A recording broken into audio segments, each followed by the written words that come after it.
গণতন্ত্র মঞ্চ শেখ হাসিনার রায় নিয়ে সাংবাদিকদের কাছে বক্তব্য। খান কামাল এবং পুলিশের আইজি চৌধুরী আব্দুল্লাহ আল মামুন এই তিনজন ছিলেন। আপনারা জানেন খুনি হাসিনার বিরুদ্ধে ভিন্ন ভিন্ন দুটি রায় দেওয়া হয়েছে।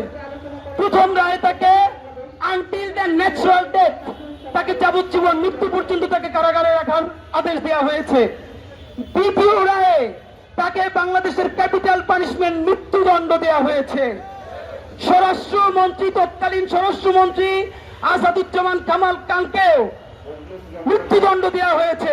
কিন্তু এখানে আমাদের একটি আফসোসের বিষয় আপনারা জানেন, তৎকালীন পুলিশের আইজি চৌধুরী আব্দুল্লাহ আল মামুন, যিনি এই মামলার একজন রাজসাক্ষী হয়েছেন, আদালত নিজে অবজারভেশনে বলেছে, আমরা অত্যন্ত মনোযোগ দিয়ে শুনেছি, চৌধুরী আব্দুল্লাহ আল মামুন তার বিরুদ্ধে সংঘটিত সকল অপরাধ স্বীকার করেছেন এবং তিনি এর জন্য লজ্জিত হয়েছেন এবং অ্যাপোলজি চেয়েছেন। ফাইন, আদালত নিজে বলেছে তিনি যেই পরিমাণ অপরাধ করেছেন তাতে তার প্রাপ্য আইন অনুযায়ী ক্যাপিটাল পানিশমেন্ট মানে মৃত্যুদণ্ড। কিন্তু যেহেতু তিনি রাষ্ট্রকে সাহায্য করেছেন, খুনি হাসিনার যত ডকুমেন্ট ছিল সেই ম্যাটেরিয়াল গুলো তিনি আদালতে খুঁজে পেতে সহযোগিতা করেছেন, এই জন্য তাকে 5 বছরের জেল দেওয়া হয়েছে। এই কথাটা শোনার সাথে সাথে আমাদের পাশে যে সব শহীদ পরিবার ছিল অনেকেই কান্নায় ভেঙে পড়েছে। আপনাদের মাধ্যমে একটা কথা জানাতে চাই, চৌধুরী আব্দুল্লাহ আল মামুন উনি যদি এই মামলায় রাজসাক্ষী না হতেন তবু খুনি হাসিনাকে ক্যাপিটাল পানিশমেন্ট থেকে কোনো আইন বাঁচাতে পারত না।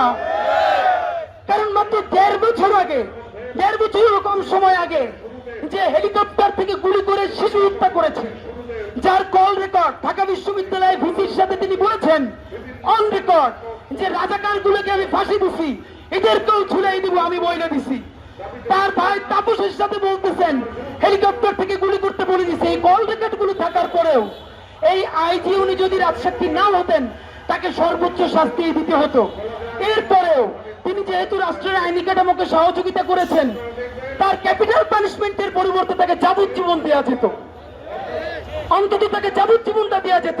কিন্তু যাবজ্জীবন না দিয়ে যখন 5 বছর তার কারাদণ্ড দেওয়া হলো, 5 বছর পর তিনি জেল থেকে বের হয়ে যখন রাস্তায় হাঁটবেন, এই শহীদ পরিবারের বাবা মা তারা কি এটা নিতে পারবে যে তার মাধ্যমে পুলিশ গুলি করে আমার সন্তানকে হত্যা করেছে, সে এখন মুক্ত বাতাসে ঘুরছে?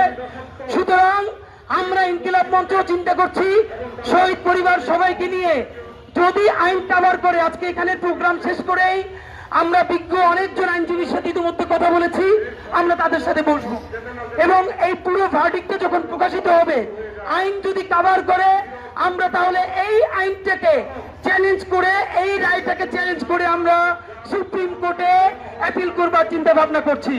বন্ধুরা আমার, আপনাদের মাধ্যমে এবার আমাদের সবথেকে গুরুত্বপূর্ণ কথাটা জানানো দরকার।